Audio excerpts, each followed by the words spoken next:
అమ్మ ఒకవేళ మిమ్మల్ని దెబ్బలాడి ఇక పైన ఇట్లా చెయ్యకు అంటే ఇక మళ్ళీ ఆ తప్పు చెయ్యకండి.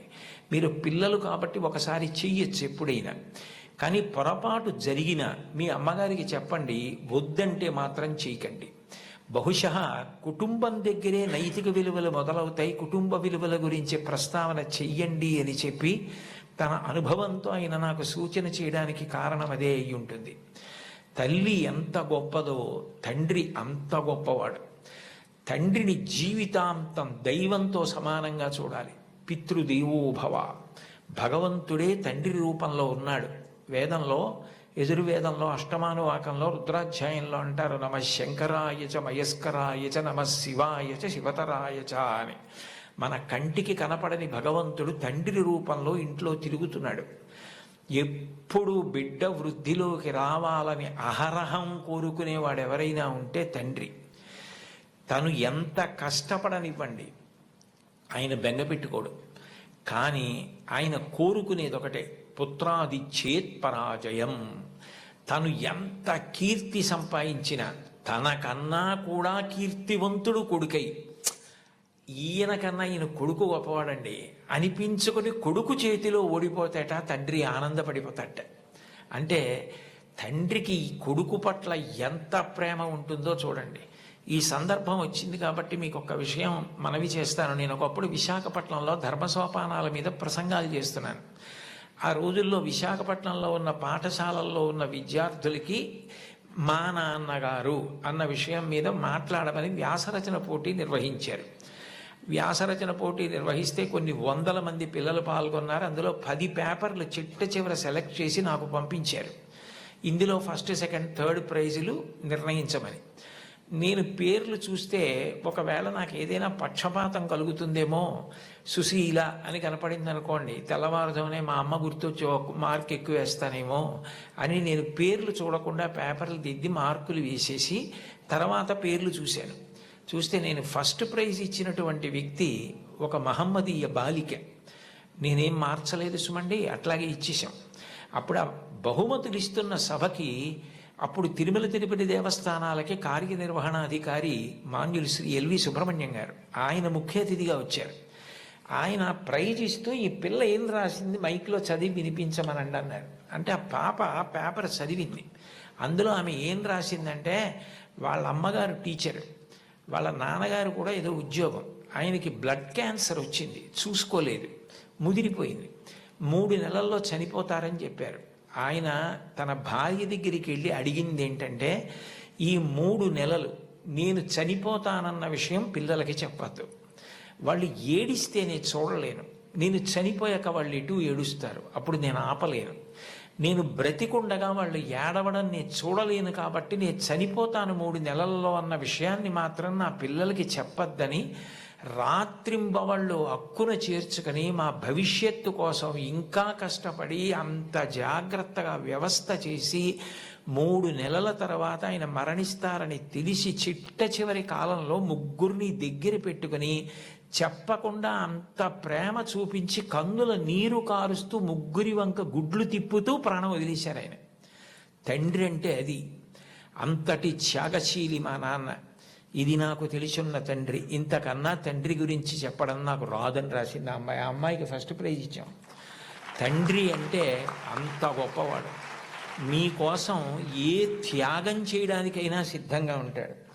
అబ్రహాం లింకన్ గారు అమెరికాకి అధ్యక్షుడైన తర్వాత మొట్టమొదటిసారి సినేట్లో సభ ఏర్పాటు చేసి పారిశ్రామికవేత్తల్ని, ధనవంతుల్ని అందరినీ పిలిచి దేశాభివృద్ధి కొరకు వారు విరివిగా పెట్టుబడులు పెట్టవలసిన అవసరం గురించి ప్రసంగం చేస్తున్నారు. లోకంలో ఎప్పుడూ అసూయ, పక్షపాతం, సంకుచితత్వం ఇవి కూడా ఉంటాయి. వెలుగుతో పాటే చీకటి. అందులో ఒక ధనవంతుడికి అసూయ కలిగింది. ఇంత పేదవాడు ఈయన అమెరికా అధ్యక్షుడవడం ఏమిటని అకస్మాత్తుగా సభలో లేచి నిలబడి, లింకన్, అదృష్టం కలిసి వచ్చి ఇవాళ అమెరికా అధ్యక్షుడు అయ్యావు, నేను వేసుకున్న ఈ బూటు మీ నాన్నగారు కుట్టింది అని బూటు చూపించాడు. అందరూ ఆశ్చర్యపోయారు. అబ్రహాం లింకన్ కూడా హతాశుడయ్యారు ఒక్క నిమిషం. కానీ వెంటనే ఆయన తేరుకుని తాను కూర్చున్న కుర్చీలోంచి లేచి నిలబడి ముకుళిత హస్తాలతో ఆ పారిశ్రామికవేత్తకి నమస్కారం చేసి, మీరు నాకు మహోపకారం చేశారు, నేను అమెరికా అధ్యక్షుడిని అయ్యేవాణ్ణి కాను, నేనే స్మరించవలసింది మా నాన్నగారిని, నేను స్మరించకపోయినా మీరు గుర్తు చేశారు. నిజమే, మా నాన్నగారు బూట్లు కుట్టేవారు, నాకు కూడా నేర్పారు బూట్లు కుట్టడం, చెప్పులు కుట్టడం. ఎప్పుడైనా మీ బూటు మీకు వదులైపోతే నాకు ఒక్క ఫోన్ చేయండి, నేను అమెరికా అధ్యక్షుడినైనా ఆయన కొడుకుని, ఆయన కుట్టిన బూటుకి మరమ్మత్తు చేయడం నా అదృష్టంగా భావించి మీ ఇంటికి వచ్చి మరమ్మత్తు చేసి వెళతాను, అది నా తండ్రికి నేను ఇవ్వగలిగిన కితాబ్ అన్నారు. సభ అంతా కరతాళ ధ్వనులు మారిమోగిపోయింది. అది తండ్రికి అబ్రహాం లింకన్ ఇచ్చిన గౌరవం. తండ్రి పేరు చెప్పేటప్పటికి ఎంతటి మహితాత్ములు కూడా అంతటి మర్యాద, అంతటి గౌరవాన్ని చూపించారు. లతా మంగేష్కర్ గారు వ్రాసుకున్నటువంటి ఆవిడ జీవిత సంబంధించిన విషయాలు, ఆవిడ జీవితంలో జరిగిన అద్భుతాలతో కూడిన పుస్తకం ఒకటి ఉంది, దాన్ని తెలుగు చేత చేశారు ఈ మధ్య.